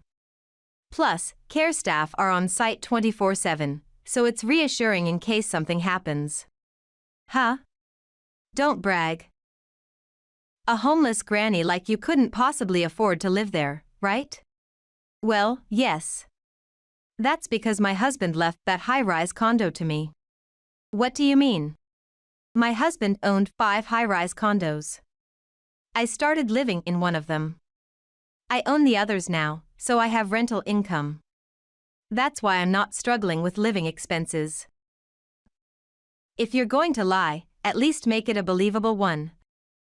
It's true. I'll show you proof. I shouldn't really show these, so just a little, okay? I take out documents related to the ownership and rental contracts of the high-rise condo from my bag and show them to my son and his wife, who were so surprised that their jaws nearly dropped. My errand today was related to this high-rise condo, and I happened to have the documents with me. They seemed doubtful, but after seeing these documents, they finally understood I was telling the truth. Where would Dad get that kind of money? You guys thought Dad's company was absorbed due to debts, but it was actually a proper sale. The high-rise condos were an investment purchase with the money from that sale. That's why there was only $30,000 in savings. I think he also had a purpose to leave an inheritance in forms other than money, but maybe he wanted to do something like work because he had to retire suddenly due to his illness, right? When my eldest son and his wife learned the truth that I actually did have a high-rise condo, they were dumbfounded. However, saying I owned 5 buildings might indeed be a bit of an exaggeration, as my son suggested it could be a lie. Constructing a single high-rise condo costs tens of millions. For 5, you'd need hundreds of millions. It's not feasible to get such an amount from selling a company, and even large corporations can't easily build 5 high-rise condos. Therefore, I am not the full owner of one building, but rather I own parts of it. When I said 5 buildings, I meant that I own units in 5 buildings, specifically 6 units. I simplified it to 5 buildings because explaining it was too cumbersome. My son and his wife mistakenly thought I owned entire buildings, but it's too much trouble to correct them, so I'll leave it as it is. Even though I exaggerated about owning 5 buildings, owning 6 units is still significant. Each unit in the high-rise condos my husband purchased costs over $500,000, which means the 6 units are worth more than $3 million in total. My husband invested most of the money he got from selling his company into these high-rise condos. It must have been enjoyable for him to make such a big purchase with the money he earned over his lifetime. If there are so many, couldn't you share one with us? Yeah, it must be hard for Mom to manage them all by herself. We can help. Upon realizing I was the owner of the high-rise condos, my son and his wife became cautious in their choice of words and spoke awkwardly. Their attitude changed completely. Of course, I cannot trust such people. There's no need for strangers we've cut ties with to worry. But no, wait. Even if we've cut ties, we are still family. That means, after Mom is gone, the high-rise condos automatically become mine, right? Right. Yes. There's no need to beg this old lady here. My son and his wife started to smirk again like villains. But I have no intention of leaving such an important inheritance from my husband to such undeserving people. Unfortunately, I won't be passing them on to you. Are you planning to write in the will that you don't want me to inherit? That's pointless. I know that a child's right to inherit can't easily be nullified. Yes. That's why I plan to dispose of the property in the end. What? I intend to transfer the high-rise condos to people my husband knew. What? I live in one of the 6 units of the high-rise condo, but the other 5 units are inhabited by my husband's acquaintances. They are all married, and each one runs their own business, so I don't think they'll move out at least until I join my husband. Therefore, I'm not worried about vacancies. These people supported me and were helped by my husband during his lifetime, so I intend to transfer the high-rise condos to them when I pass away. It's much better than leaving them to my son and his wife. Additionally, the money that's slowly accumulating from the rent of the high-rise condos, I plan to donate to my husband's cherished company. It won't be a large amount, but since I've already given $30,000 to my son and his wife, I don't want to give them a single penny more. Well, when I leave, I'll make sure nothing is left behind. That's terrible. My son, realizing I intend to leave nothing behind, seemed deflated and sat down on the ground. Although $30,000 is a significant amount, it's not something my son couldn't earn himself. Therefore, if he forsakes the high-rise condos for $30,000, regret is natural. Discussing what will happen after I'm gone while I'm still alive isn't pleasant. However, this time, I enjoyed seeing my son and his wife panic. Well, I still have things to do, so I'm leaving. Goodbye, estranged strangers. I left the park feeling light-footed after my break. My son, apparently frustrated at missing out on the high-rise condo, bought a small condominium in a fit of pique. However, due to his lack of knowledge and haste, he's struggling with vacancies, and the condominium management is running at a loss. After investing his savings and taking loans to buy the condominium, he can't keep it indefinitely and will have to let it go eventually. If he does, he'll be left with hundreds of thousands of dollars in debt. Moreover, if he tries to sell the condominium and can't find a buyer, it might be even more tragic. If he can't find a buyer, he might have to demolish the building and sell just the land. The thought of adding demolition costs to the debt is terrifying. I live comfortably in a high-rise condo designed for the elderly. The people living in my high-rise condo, who were helped by my husband, take good care of me. Living alone as an elderly person is supposed to be lonely, but I don't feel that at all. Since the weather looks nice today, I think I'll go to the park again.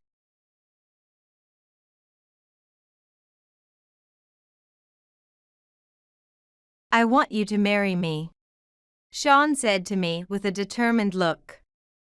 We were at a fancier restaurant than usual. And although I had suspected something like this might happen, the moment of the proposal, one every girl dreams of, made my heart and knees tremble. He skipped all the preliminaries and went straight to proposing. It must have been quite a high for Sean too. Thinking about that, I began to calm down, and I could feel my trembling subside. I have something I really want to do right now.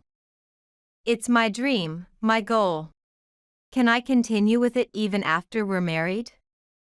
I asked. Sean nodded and smiled. Of course. I am Rebecca. I have a dream. I want to make my passion my life's work.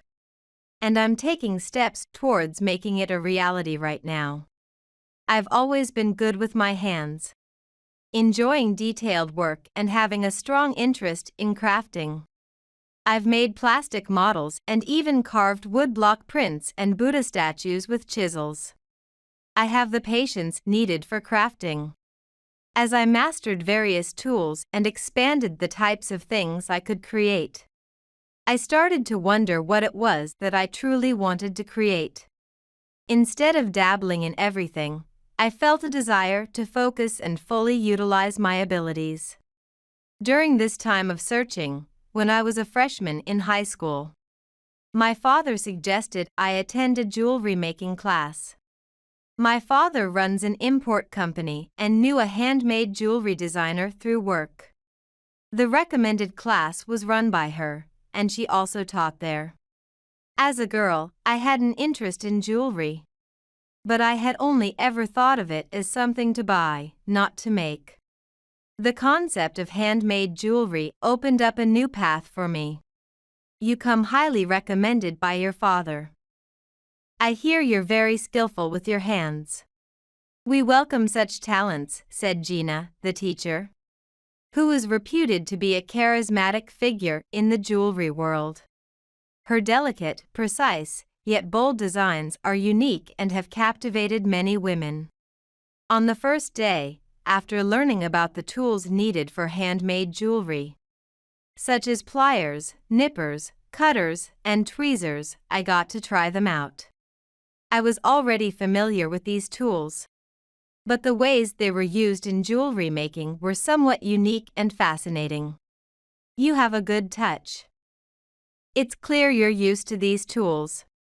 You'll be able to move up quickly, the teacher praised me. I was pleased, although I felt a bit puzzled because it didn't seem like such a big deal to me. If you're willing, I'll teach you everything I know. What do you think? Want to give it a try? Yes, please. I learned something new today. I want to know more. I had a vague sense, but I was aware that jewelry making was what I had been looking for. What I should be doing and focusing on. It was a strange feeling, as if I had finally found what I had always been searching for. And realizing this is it during my first experience was exhilarating. Despite it being our first meeting, I instinctively knew that Gina was the person who would lead me to the pinnacle of this world. To describe this feeling as merely strange seemed far too simple.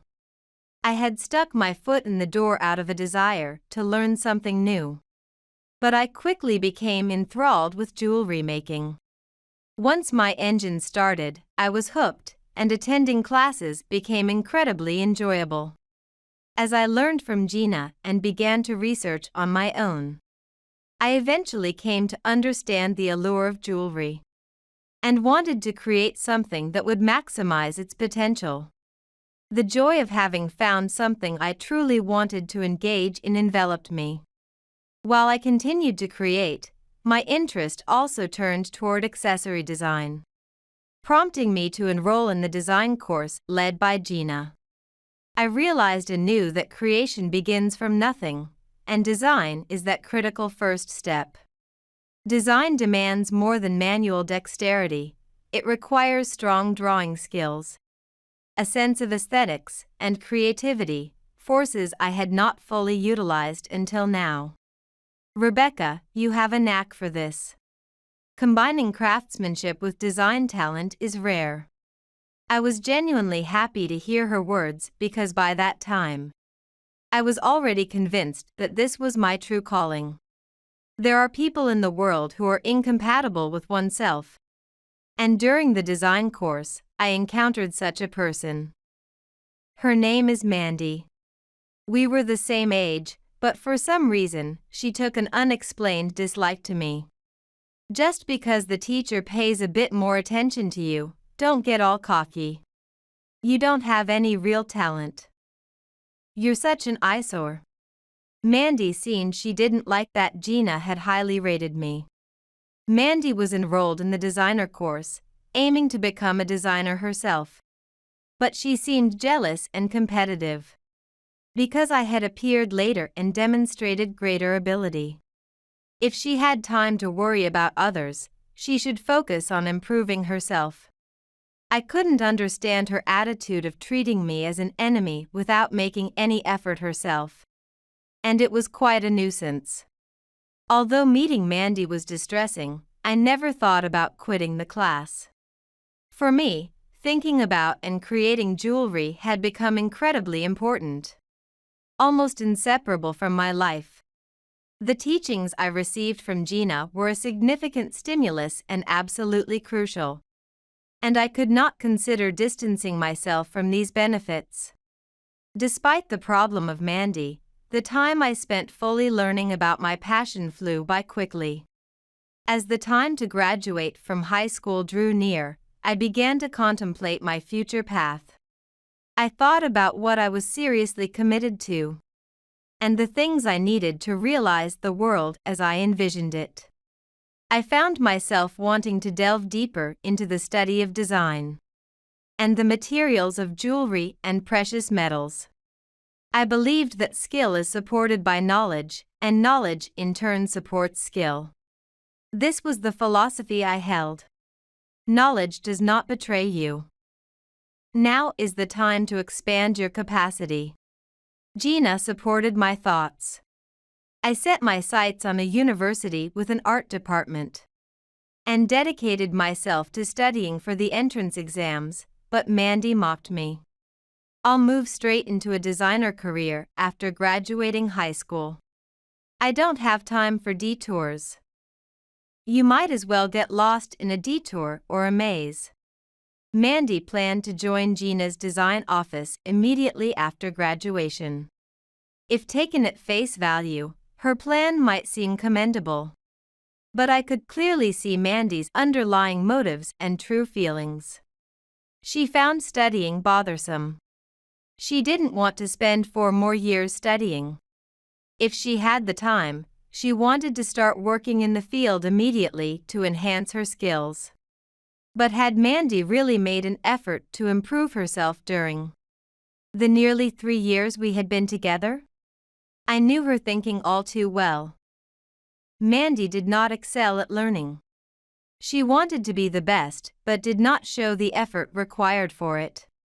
Mandy, you always act so cool. Do you want to go to college to make a name for yourself? Don't you want to get into design right away? Knowledge never betrays you. I thought about my future and decided I need to gain more knowledge now, I replied. As Mandy laughed and waved her hands dismissively while walking away. A surge of confidence, or rather, conceit, seemed to emanate from her. Suddenly, I remembered Gina's words about her. Mandy would grow so much more if she embraced humility and effort. Having wanted to gain specialized knowledge about design and precious materials, my wish came true when I enrolled in the art department at a comprehensive university. I couldn't wait to spend the next 4 years immersed in learning about design. A jewelry designer needs knowledge of precious metals, drafting skills, and a sense of design. For custom orders, capturing the client's image and sketching it out, as well as insight and the ability to propose designs, are essential. The entire process requires meticulousness to achieve a high degree of completion. I was determined to master these during my 4 years at university and stand on the starting line as a designer. My college life, eagerly anticipated, turned out to be as fruitful as I had hoped. Not only because of the learning but also because I made new friends. There were students from various faculties at my university, and interaction was lively. While most students met through club activities, my case was a bit different. I've always been interested in cooking, and while I'm not bragging, I was confident in my ability to cook reasonably well. Wanting to try a part-time job now that I was in college, I saw a flyer for a cooking assistant at the university cafeteria and thought it was perfect for me. Luckily, my required courses were scheduled in the morning 3 times a week, but the rest were in the afternoon, meaning I had mornings free, which was ideal for working at the cafeteria before my afternoon classes. It was as if the job had been tailor-made for me. Of course, I applied immediately and was hired. At first, I was assigned simple tasks, but as my skills became known, I was entrusted with more important tasks. 2 months later, although it was just basic stew, I was entrusted with the main cooking task. It might have been due to a staff shortage, but it ignited my creative soul. And I created a stew with my own unique twist. Ted and Alyssa were the first customers for my stew. This stew is incredibly good. It's not just your average cafeteria level. Encouraged by the praise I overheard, I couldn't help but jump out in front of them, surprised to learn that a fellow student had made the stew. This was the beginning of our connection, and the starting point of our friendship among the 3 of us. It was perhaps a somewhat unusual pattern. We were from different faculties with different future goals. But perhaps it was a shared underlying spirit that fit together like puzzle pieces, forming an indispensable relationship. I absorbed deeper knowledge in lectures and obtained several qualifications said to be advantageous for becoming a jewelry designer. Among them, passing the Level 1 Jewelry Coordinator certification recognized by the American Jewelry Association boosted my confidence. The best part of my campus life was meeting Ted and Alyssa, who would become lifelong friends. I continued my cafeteria job until graduation, And I can't count how many fans of my cooking I made in those 4 years. Before graduation, the operator allowed me to plan a final menu. And my cooking fans lined up daily, achieving a great success. It was a truly rewarding 4 years of university. After graduating, I was set to join Gina's design office. Excited to finally be able to work professionally in design. However, the thought of encountering Mandy there dampened my spirits. So I resolved to interact with her as little as possible. "I've been waiting for you. I'm looking forward to seeing how much you've improved," Gina said, placing her hands on my shoulders. I was assigned to the first design department, where high-end jewelry is designed. And there, unexpectedly, I had an undesired reunion with Mandy. "Why are you in the first department?" "I'm only in the third." "As usual, you're getting special treatment. Besides the first design department, there are the second department, which designs high-class accessories, and the third department, which designs general mass-produced types." Although Mandy and I were in different departments, we were in the same space. I could feel piercing stares on my back while working. And I didn't need to look to know whose they were. There were unfounded bad rumors about me. And I was hindered from obtaining necessary supplies, often causing work disruptions. It was easy to identify the source, but that was of little consolation. On the other hand, my work was going smoothly. And my designs were gaining recognition within the company. I created prototypes myself, and their quality surprised everyone. Each time my evaluation improved, it seemed to irritate Mandy even more, which was a real nuisance. I wished she would direct that energy towards her work. Before I knew it, 3 years had flown by. They say time passes quickly as you grow older.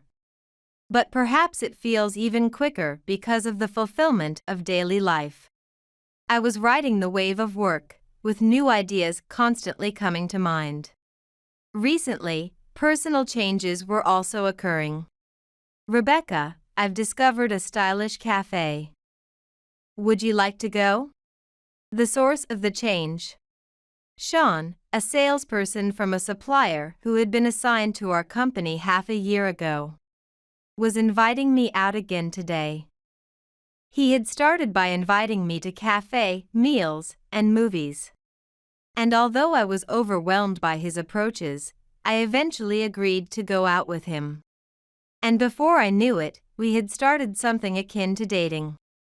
I had never been particularly interested in men, focusing solely on design. But I was drawn to Sean's good conversational skills, gentle manners, and humor. Although I was puzzled by my own feelings, spending time with him felt fulfilling.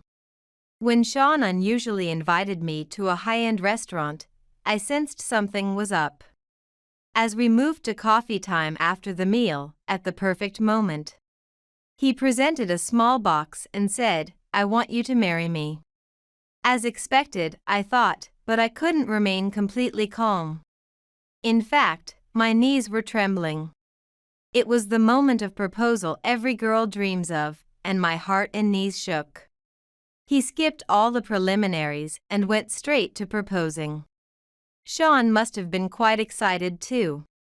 Thinking about that, I started to calm down, and I could feel my trembling subside. "I think I want to marry you too, Sean. But there's something I really want to do right now. It's my dream, my goal. Can I continue it even after we're married?" "I understand, it's about design, right? I have no intention of taking that away from you." "Of course, that's fine. I'll support you." The moment Sean answered, a fanfare of marriage confirmation rang in my head. The life milestone of marriage seemed to give me a significant boost. Activated by this, more design ideas surged forth, and I created works that even surprised Gina. I'd like to say it was smooth sailing, but Mandy's hostility towards me doubled. "You're getting married, you uppity woman." I don't know the details because I'm not interested, but it seems Mandy doesn't have a lover. That's probably why she's throwing a hysterical fit out of frustration. "It's only going well for you now. You'll fall into hell later." "No, I'll make sure of it." To me, Mandy's threatening words sounded like the pitiful flailing of a woman I should just ignore. Sean and I, having chosen an auspicious day, finally started our married life. Of course, it's my first marriage, so I have no one to compare him to. But Sean is an outstanding husband. Just having him by my side fills my heart. This feeling is new to me, and I am genuinely happy and feel blessed. As he promised before our marriage, he shows understanding towards my work, repeatedly offering support and praise. Jewelry and accessories lead people to happiness. The happiness I feel in creating them reflects in my work, producing superior pieces. I wonder how long the honeymoon phase of our newlywed period will last. It varies from person to person, and there's no set moment it ends. But I suspect it lasts at least a year, no matter how brief. 10 months into marriage. The honeymoon period I thought would last forever with Sean gradually began to cloud over. Starting, I think, with his increasingly late returns home. He would blame it on work getting busier or overtime. And his late returns became the norm every working day, leading to more overnights and a growing sense of doubt and unease. When he started going out even on days off, claiming he had to work, I once asked him, "Your job isn't supposed to be so busy that you need to work on weekends, right?" From my mistrust, my tone might have turned a bit sharp. Then he would sarcastically retort, "That's rude, I've gotten busier." Well, not as busy as you. While I often return home late from work myself, Sean is still not back yet. When I enter our dark home, I feel a cold draft hit me. When I noticed the smell of perfume on Sean's suit, I was stunned. Searching his pockets, I found a pair of women's earrings that weren't mine. When I found them, I couldn't stand any longer and sat down on the floor. Even while sensing another woman's presence, I was too scared to confront Sean directly. The instability in my personal life and the turmoil in my heart started affecting my work, causing a slump. "What's wrong? You seem off. This is the time to really push through. Hang in there." I felt sorry toward Gina, who was concerned for me, and tears almost came. Yes, this is a crucial time. For the sake of realizing my dreams, I cannot afford to look down. That night, Sean came home on time unusually, and I had a report for him. "I've decided to quit my job from now on." Before I could finish, Sean raised his voice. "What? You plan to be unemployed? You're joking, right? What will happen if we lose your income?" "No, not unemployed." I tried to continue my report, but Sean interrupted me with a displeased look. "After all this time married, we still don't have kids. You're useless as a wife already, and now you plan to leech off me with no income?" Could it be that he's thought of me as a useless wife all this time? That's outrageous. Frustrated, I retorted. "Leeching? Not having a baby is something bestowed, it's not just my fault. You're always home late, we hardly have any time together." But Sean was no longer listening. He dismissively said, "Ah, enough. You're worthless unemployed. It's about time to end being useless." "What do you mean by end?" "Wait, what are you saying?" "Just what I said. Sign this." Confused, I looked at what Sean handed me. It was a divorce form. As I stared speechlessly at the paper, Sean said with a laugh, "My girlfriend is pregnant. I'm going to be a dad. She's a better woman than you. Earns less than you did, but still more than you, now that you're unemployed. So, you were cheating. And you got her pregnant. That's right, so goodbye. I'll let you keep all the property, so don't even think about asking for compensation." Then, as if he had packed in advance, Sean grabbed 2 bags and left the house. I couldn't keep up with the turn of events and just sat there, staring at the divorce papers on the table. How long had it been? I lost track of time. My phone rang, snapping me back to reality. An unknown number. Normally, I would ignore it, but in my disoriented state, I answered unconsciously. Finally picked up, "Huh? You can't ignore me." It was Mandy. I was so stunned, the shock didn't fully register. "So, you're at rock bottom, huh? Makes sense, since your husband left you. How do you know that?" Why Mandy knew about my situation was beyond me, as my mind couldn't catch up. Mockingly, Mandy continued, "Sean is with me now.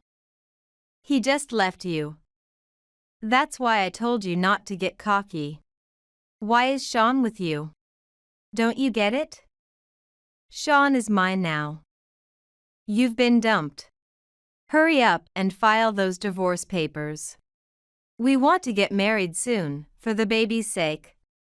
Mandy laughed as she said her piece and hung up. Even with my slow processing, I realized that Sean's other woman was Mandy. With my phone still to my ear, how much time had passed. Slowly, I clawed my way out of the mire of shock, and anger began to rise within me. Divorce? Fine. I couldn't stay married to such a man. I would never forget this. I would make him painfully aware of his own foolishness and guilt. That time would surely come. I had a premonition about it. 2.5 years later, here I am, at the grand opening of a high-end jewelry shop in a new large shopping mall. This is the 3rd store, and the first 2 have gained high popularity among young women, with high expectations for the new outlet. The store was bustling with customers right after opening. I enjoy visiting shops as part of my routine, observing what kind of pieces interest customers and trends in what sells. I also listen to conversations between customers to gather information, which often provides hints for my designs. As I was walking through the store, eyes and ears open, I was suddenly approached. It was Sean, my ex-husband. "Rebecca, what are you doing in a place like this? This is no place for you. Just go home." Seeing his face and hearing his voice for the first time since the day he handed me the divorce papers, the frustration of that day resurfaced. "Why are you even here? This place doesn't suit you. I'm looking for a present for Mandy. I give her gifts for every anniversary. We're doing great." "Oh, really? And you say I don't belong here? What do you mean? Come on, you gave up on being a designer because you had no talent and quit your job, right? Yet here you are, hanging around out of regret? Pathetic." I let out a big sigh and began to correct his misunderstanding. "You know, this is my store?" Sean looked momentarily stunned, but soon his expression turned to one of pity. "You're delusional. If you think you can make up such lies, it's no laughing matter. It sounds like an illness." Just then, an employee approached me.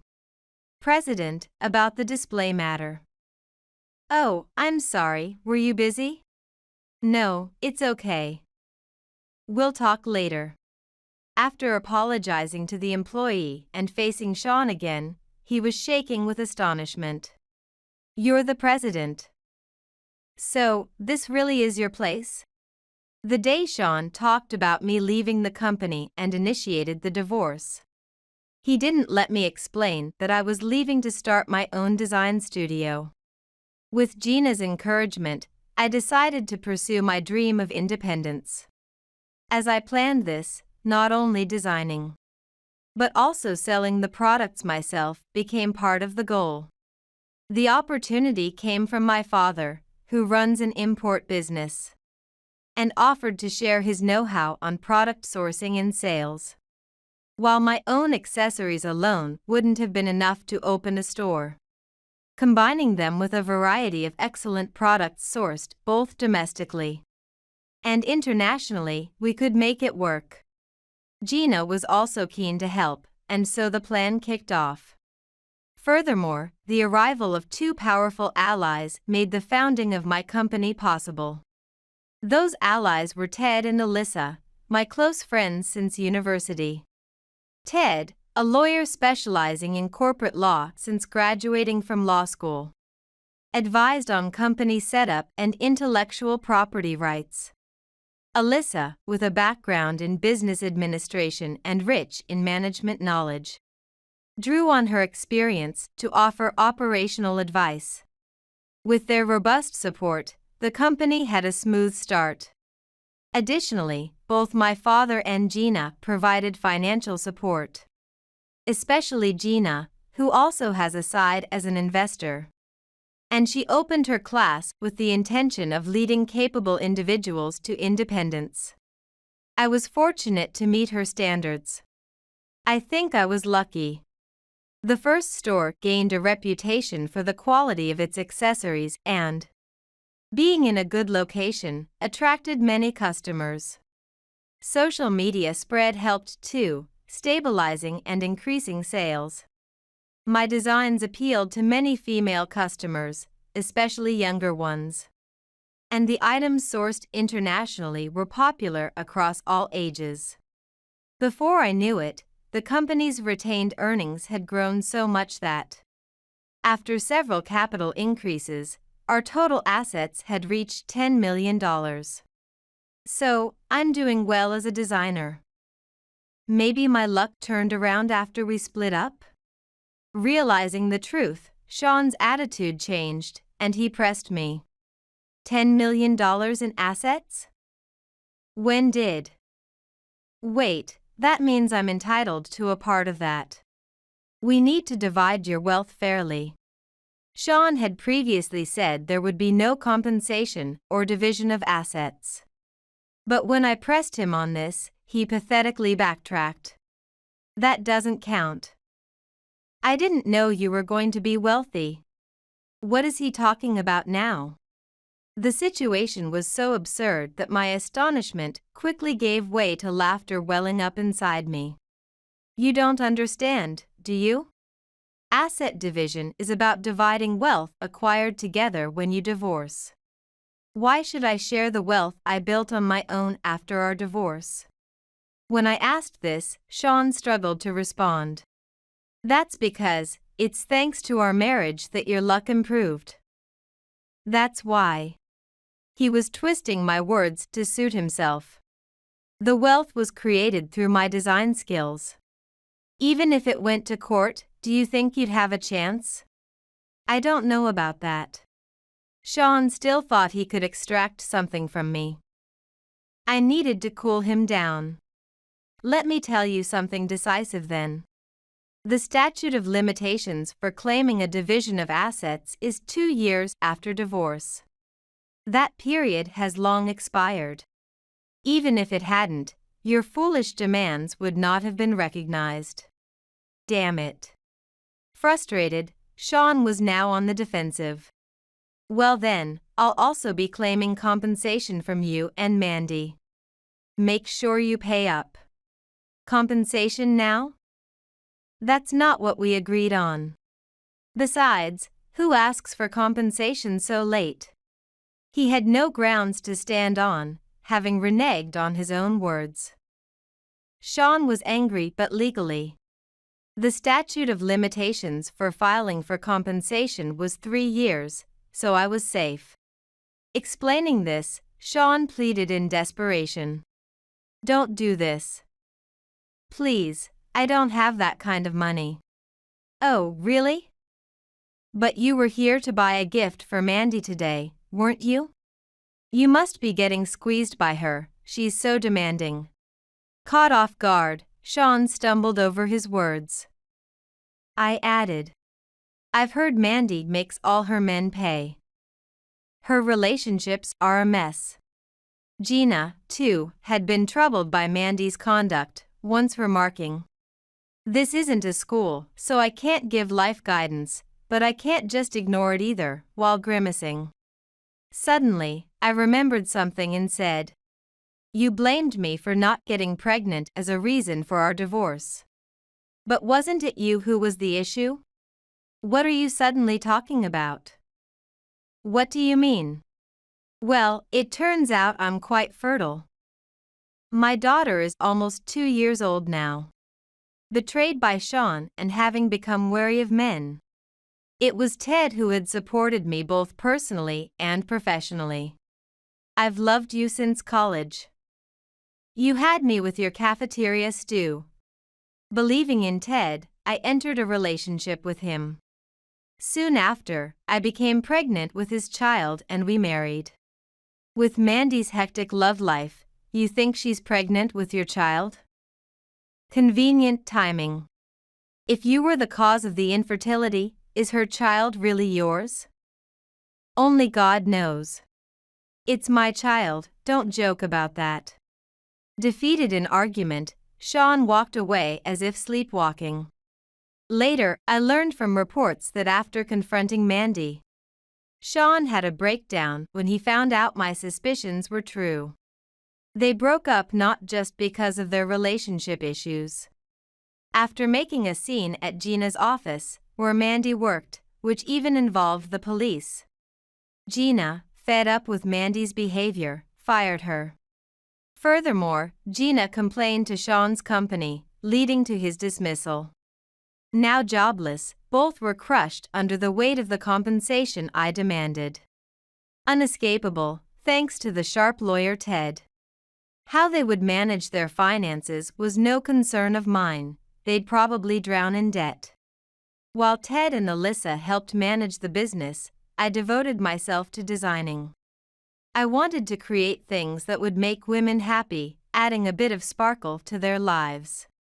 As I was planning the 4th store and reviewing properties, my phone rang. "Good work today.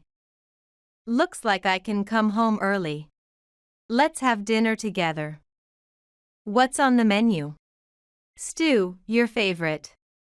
"Great. Your stew has always been the best since our cafeteria days." I'm rushing home. Now, I'm truly happy and fulfilled. When my daughter gets a little older, I'll teach her my stew recipe.